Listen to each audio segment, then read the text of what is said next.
Super Mario Galaxy is my favorite game of all time, and thanks to this video, I learned a lot about it. But there was also a second iceberg that I found. This one. This is the iceberg I'm going to be taking a look at today. An iceberg is essentially a chart full of little factoids starting from the top and going down to the bottom. The upper levels being more well-known facts, while the bottom levels have more obscure and sometimes disturbing facts. Any part of this iceberg that I don't have visuals for, I'll be having gameplay from another channel playing, which will be properly linked in the description, along with the part of the iceberg that we're on. So if you want to check those guys out, you always can. So without further ado, let's get straight into the top layer of the iceberg.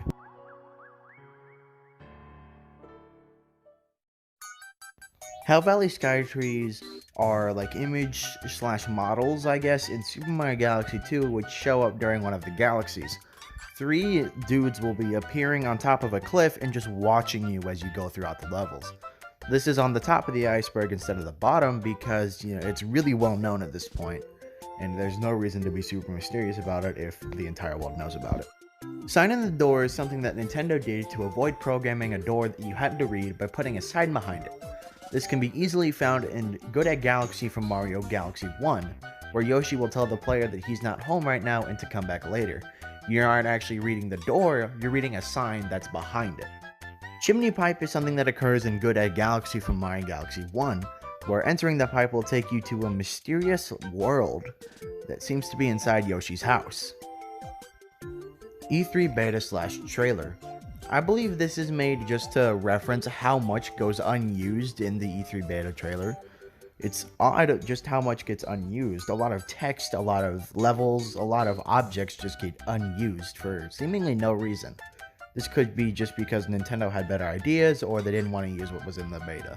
Hell Prominence is the Japanese name for both the main theme and level that is Melty Molten Galaxy in America. It's just a translation, nothing much else. Starget actually has a bit of lore to it because in Super Mario Sunshine, when you collected a shine, the game would tell you Shine Get, and in the beta for Super Mario Galaxy, it would say Starget, but later on this would be changed to You Got a Star instead of Starget. This can mean a multitude of things, whether it be that the star bits used to be rupees, that Legend of Zelda was going to cross over with Mario Galaxy in development, or that the star bits kind of look like rupees. There's not much I can really say about this other than, that. That counter is, for whatever reason, unlockable. You don't have it at the start of the game. In order to get it, you have to 100% the game as both Mario and Luigi, collecting 120 stars with both characters. This isn't scary, this is just a bit odd, and for some reason, it's unlockable. This is a bit of a weird one. If you take a look at the Galaxy logo, you'll notice a bit of stars next to the letters. If you exclusively look at the letters with stars on them, it spells out, "You are Mr. Gay." We'll touch up on this topic later. If you max out your star bit counter in both Mario Galaxy 1 and 2, all of the coconuts in the game will turn into watermelons for seemingly no reason other than because they can. This is just a little bit of a fun little Easter egg that Nintendo put in the game, and it means nothing else in the long run.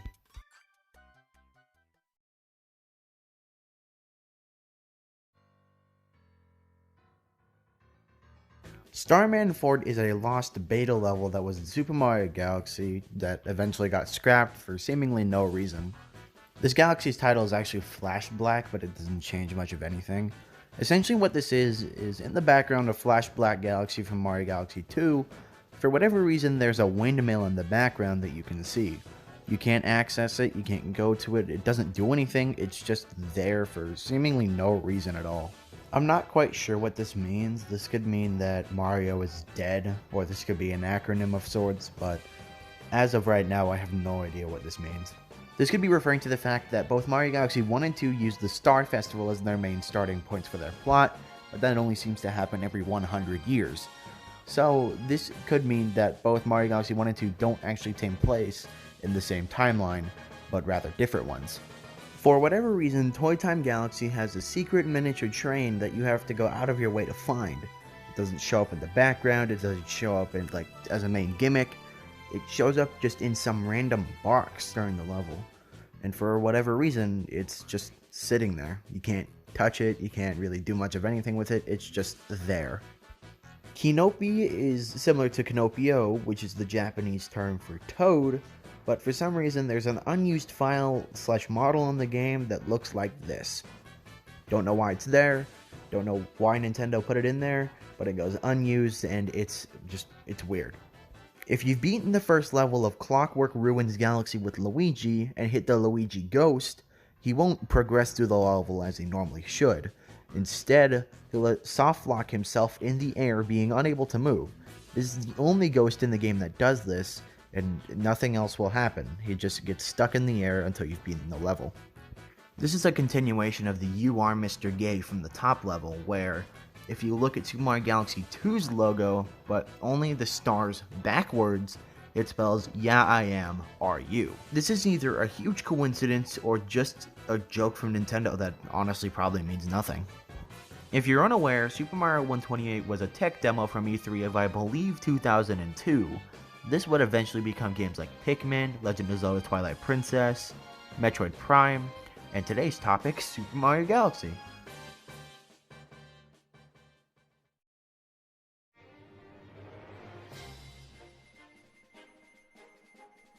If you defeat the King Womp in Throwback Galaxy from Galaxy 2, then he'll flop down on his face, he'll say some words, he'll smash the ground, and then he, dies. But what you probably didn't know is that he actually makes a face before he explodes. But since he's face first on the ground, you don't ever see it. This is what it looks like. For whatever reason, there's a mushroom model in the game files for Super Mario Galaxy, but if you try to remove it and then launch the game, it won't work. You cannot play the game without having this mushroom file in there.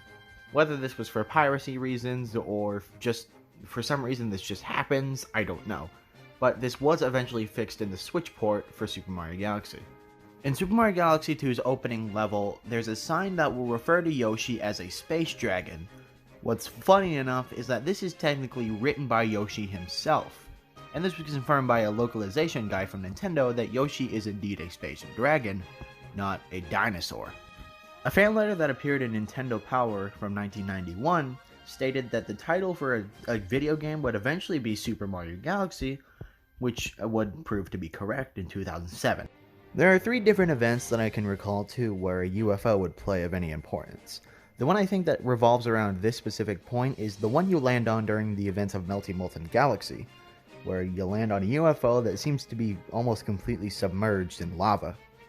Another occurrence that I could come to was the beginning of the game where Bowser calls a UFO to get Peach's castle into space, but that one doesn't seem to crash, and conveniently enough, that one doesn't seem to show up during the black hole scene at the end of the game.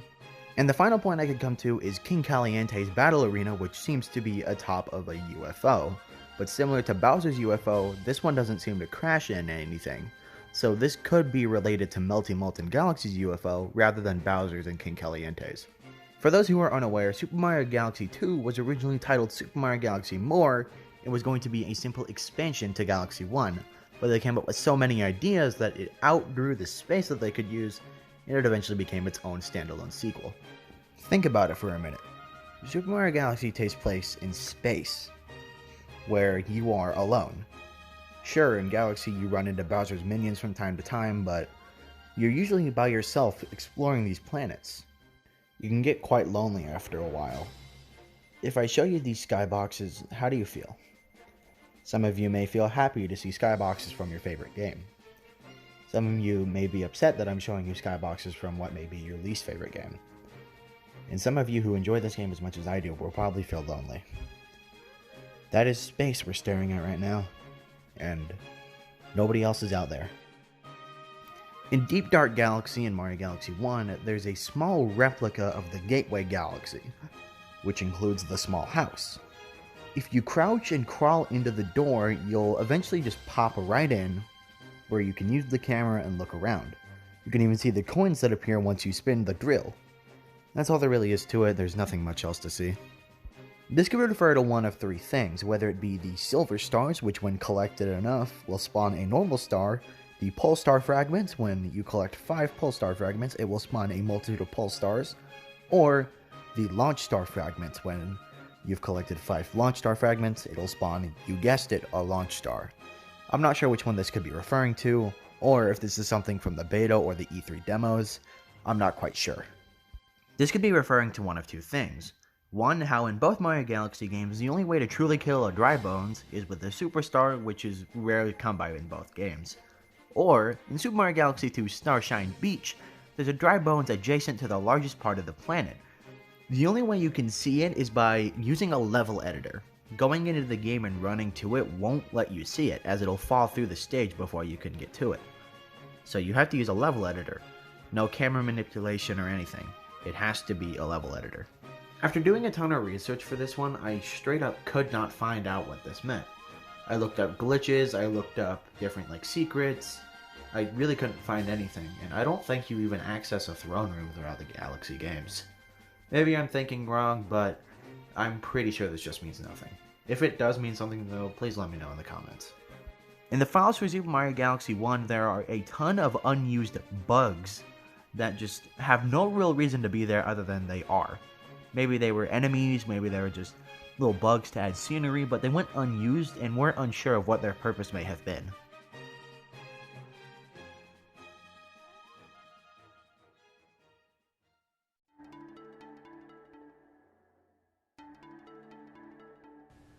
NVIDIA Shield version is a Chinese exclusive copy of Mario Galaxy released around the same time as the Wii version, and you may only live in China to play it. Beta songs are just referring to the music used before the game's launch, usually altered with more or less music. Comet Luma Wand Effect references the fact that if you remove the glow effect from the Comet Luma's wand, you would see that the wand distorts the area in and around the rod piece. This could be referring to how the only red toad in the games are Captain Toad. And this one could be referring to how there's multiple animations for dying by a black hole, but only one of them is being used. The title screen has a comet flying through it. This could be Halley's Comet. It's entirely possible that Luigi is Rosalina's father. There have been theories floating around for years, with MatPat doing an entire 2-part game theory on it. Originally, Boss Blitz Galaxy was going to have more bosses, with one of the launch star paths leading to an unused planet. Major Burrows may have been the final boss for that galaxy, as data suggests that the star was supposed to spawn. In the final area of the first mission of Space Junk Galaxy, the set blocks will appear or disappear. Depending on Mario's location, they are placed to look like a human.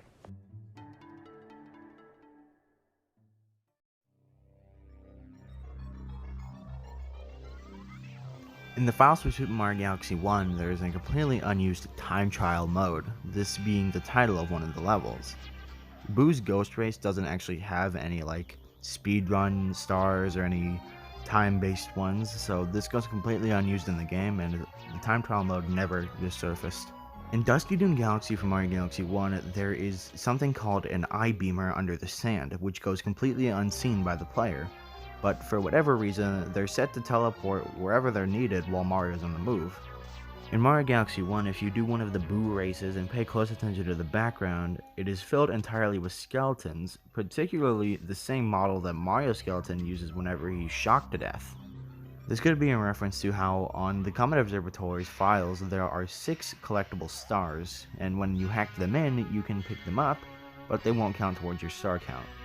The reason why they were cut is most likely because if the Comet Observatory truly had no power, then there would be no stars on it. And it wouldn't really make much sense if there were stars on it, because, it's powered by stars. During the opening moments of Gateway Galaxy, Rosalina will show up and you will eventually walk up to her and a cutscene will play. If you get rid of the cutscene boundaries and attempt to talk to her, this message will appear, which I believe translates to something like error or whatever. I couldn't really find any reliable translator, so I'd go with what the comments of the Reddit post said, and apparently it translates to error, or this message should not be seen, or something like that, so that's what that's for.